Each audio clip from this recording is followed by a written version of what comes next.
Hi guys! So samahan niyo ako magluto ng aming simple at masarap na breakfast sa araw na ito.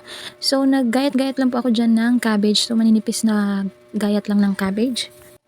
Ayan, okay na yan. And then, nag-crack lang po ako ng 2 itlog. Since 2 tao lang naman ang kakain ito. And then, naglagay lang po ako dyan ng asin, paminta, at konting magic sarap. So tansya-tansya lang na wag naman umalat. And then, after nyan is mekos-mekos lang natin. So batihin lang natin siya ng mabuti. Ayan, hanggang sa maghalo na yung puti at yung yellow ng itlog, of course. And then after ilang minutes po is ilagay na din natin yung cabbage na ating chinap kanina ng maninipis. So mix-mix lang natin hanggang sa ma-well combined yung itlog at saka yung ating cabbages. And then set aside. So next step po para sa aming breakfast ngayon is magluluto po ako ng napakasarap at napakasimpleng sinangag. So magpainit lang po ako ng mantika sa ating kawali and then nagisa-gisa ng bawang. At nung umamoy na siya is nilagay na din yung onion, sibuyas ba? Ayan. So gisa-gisahin lang natin ng mabuti hanggang sa maluto na. At yes, maganda yung medyo sunog-sunog na yung bawang. And then of course ilagay na po natin ang bahaw. So ayan, bahaw lang solved na. So kanin po namin to last night. Hindi namin naubos kaya sinangag ko na lang.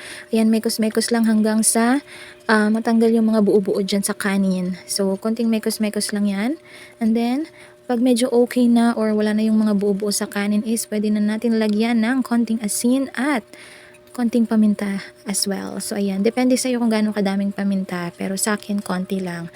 Ayan, and then mekos-mekos lang ulit. So konting-konting salt lang yung nilagay ko kasi mayroon namang ulam. So ayan guys, after nyan ilang minutes is luto na. So okay na yan, nilagyan ko lang din ng maraming fried garlic para mas bongga at mas masarap. So, konting mekos-mekos na lang yan at okay na. And then, of course, iluluto na natin yung itlog na aking binati kanina.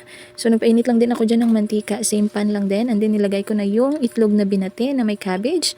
And then, ayan. So, spread ko lang yung mga cabbage para meron namang mga gulay yung ibang part ng itlog. Ayan, para bongga ba? Para kahit paano is medyo healthy naman tong ating breakfast. And then after ilang minutes niyan is tinakpan ko na din yan at naghintay lang din ako ng around 3 to 5 minutes. And then pag check ko is luto na. I mean yung kabilang side is luto na. So babalik ta rin lang yan. Ayan, bongga. Perfect na pagkakaluto. Ganyan-ganyan yung gusto kong pagkakaluto. And then ilang minutes na lang din po at tapos na. Ayan, kinuha ko na din yan. Ayan, hinati ko lang sa gitna para magkasya siya sa aking pinggan kasi baka mas madami yung aking huhugasan kapag hindi siya nagkasya. And then syempre, ano pa ba yung kulang? Mas masarap ang breakfast kung may tuyo. Ayan, so nagprito lang din po ako ng 4 pieces na tuyo since dalawa lang din naman kami ang kakain. So ilang minutes ko din yung prinito. And then ayan, sarap pala ng tuyo. Actually, kinulang yung 4 na tuyo sa aming dalawa ng aking mister. So ayan, kinuha ko na din.